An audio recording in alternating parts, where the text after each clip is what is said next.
ఖమ్మం జిల్లాలో ముఖ్యమంత్రి రేవంత్ రెడ్డి రైతు ఆశీర్వాద సభపై సందిగ్ధత కొనసాగుతోంది. రేపు జగన్నాథపురంలో జరగాల్సిన ఈ సభకు వాతావరణం అడ్డంకిగా మారింది. భారీ వర్షాలతో సభ ప్రాంగణమంతా బురదమయంగా మారింది.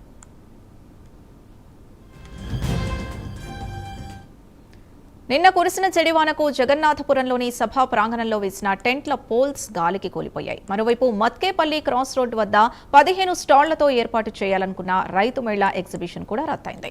ఈ రోజు ఉప ముఖ్యమంత్రి మల్లు భట్టి విక్రమార్క, వ్యవసాయ శాఖ మంత్రి తుమ్మల నాగేశ్వరరావు, జిల్లా కలెక్టర్ టీఎస్ దివాకర్ జగన్నాథపురంలో సభ స్థలిని పరిశీలించి పరిస్థితిపై ముఖ్యమంత్రి రేవంత్ రెడ్డికి నివేదిక సమర్పించనున్నారు.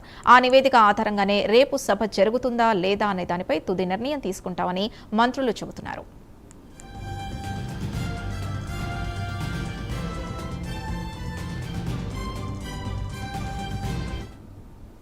మరింత సమాచారం మా కరెస్పాండెంట్ రజనీకాంత్ అందిస్తారు. రజనీకాంత్.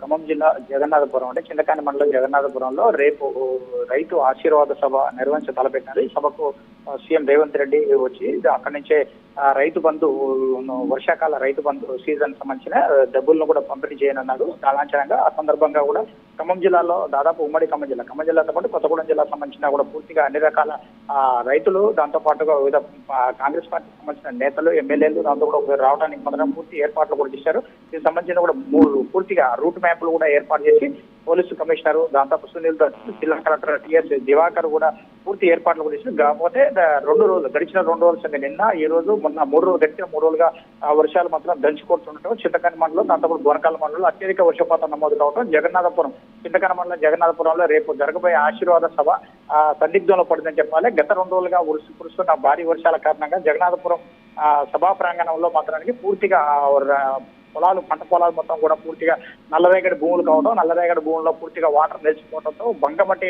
పేరుకుపోయి మొత్తం పూర్తిగా అది ఒండుతో ఉంది. దాంతో పాటుగా వర్షం ఎక్కువగా నమోదు కావడంతో అక్కడ ప్రాంతానికి మొత్తం నీరు నిలిచిపోవడం, వర్షం నిలిచిపోవడంతో సభ జరుగుతుందా లేదనే దాంట్లో కూడా సందిగ్ధం నెలకొన్న పరిస్థితి నెలకొంది. దాంతో పాటుగా గడిచిన 3 రోజులుగా చింతకాని మండలం, బోనకల్ మండలంలో అత్యధిక వర్షపాతం నమోదు కావడం, గడిచిన వారం రోజుల నుంచి మొత్తం సభా ప్రాంగణం సంబంధించిన సుమారు 500 మంది సిబ్బందితో మాత్రానికి ప్రాంగణ ఏర్పాట్లు మాత్రం పూర్తిగా చేస్తున్న సందర్భంలో నిన్న సాయంత్రం కూడా 7:30 గంటల ప్రాంతంలో గాలి దుమారం రావడం, దాంతోపాటు వర్షం వచ్చింది. గాలి దుమారానికి అక్కడ తాత్కాలికంగా వేసిన టెంట్లు, సభా ప్రాంగణం సంబంధించిన టెంట్లు కూడా గాలి దుమారానికి కూలిపోయి దానికి సంబంధించిన టెంట్లకు సంబంధించిన పోల్స్ కూడా కూలిపోవడం జరిగింది. ఒకసారిగా అధికార యంత్రం కూడా అప్రమత్తమైంది.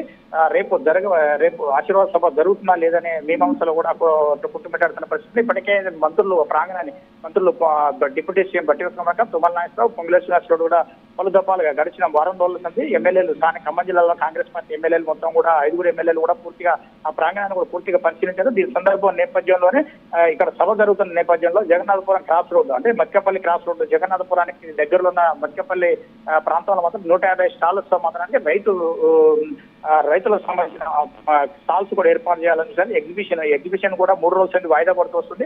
28వ తారీఖు అంటే నిన్న స్టాల్స్ ఏర్పాటు చేయాల్సి ఉండగా వర్షం కారణంగా అది వాయిదా వేశారు. ఈ రోజు కూడా వాయిదా వేశారు. రేపు కూడా పూర్తిగా కూడా 3 రోజులు జరగాల్సిన రైతు స్టాల్స్ కూడా 150 స్టాల్స్ కూడా రద్దు చేస్తున్నట్టు జిల్లా కలెక్టర్ దివాకర్ కూడా ప్రకటించిన పరిస్థితి. వర్షాభావ నేపథ్యంలో మొత్తం పూర్తిగా రేపు సభ జరుగుతుందా లేదా కాసేపటి తర్వాత కొద్దిసేపటి తర్వాత మంత్రులు డిప్యూటీ సీఎం భట్టి విక్రమార్కతో పాటుగా మంత్రులు తుమ్మల నాగేశ్వరరావు ఇద్దరు కలిసి వెళ్ళి కొంచెం కొద్దిసేపు తర్వాత జిల్లా అధికార సభా ప్రాంగణం ప్రాంతాన్ని కూడా పూర్తిగా పరిశీలించి ఆ ప్రాంతంలో రేపు అనుకూలంగా ఉంటుందా లేకపోతే ఈ రోజు వర్షం తేరిస్తే మాత్రం రేపు సభ జరిగే అవకాశం ఉంది. ఈ రోజు మధ్యాహ్నం తర్వాత వరకు కూడా పూర్తిగా సభ జరుగుతుందా లేదనే విషయాలపై కూడా చర్చించి అధికారులతో చర్చిస్తారు. అక్కడ పార్కింగ్ ప్లేస్ లో కూడా పార్కింగ్ 4 చోట్ల ఏర్పాటు చేశారు. 4 ప్రాంతాలకి చింతకాని అంటే భద్ర నియోజకవర్గం నుంచి ఖమ్మడోర్లు, ముదిగొండ ప్రాంతం నుంచి, దాంతో పాటుగా పాలేరు నియోజకవర్గం, ఇటు కొరిజాల నియోజకవర్గం, సత్తుపల్లి నియోజకవర్గం నుంచి, ఖమ్మం నియోజకవర్గం నుంచి వచ్చే వాహనాలకు 4 చోట్ల పార్కింగ్ ఏర్పడి 4 చోట్ల పార్కింగ్ ఏర్పాటు చేసిన ప్రాంతాల్లో కూడా పూర్తిగా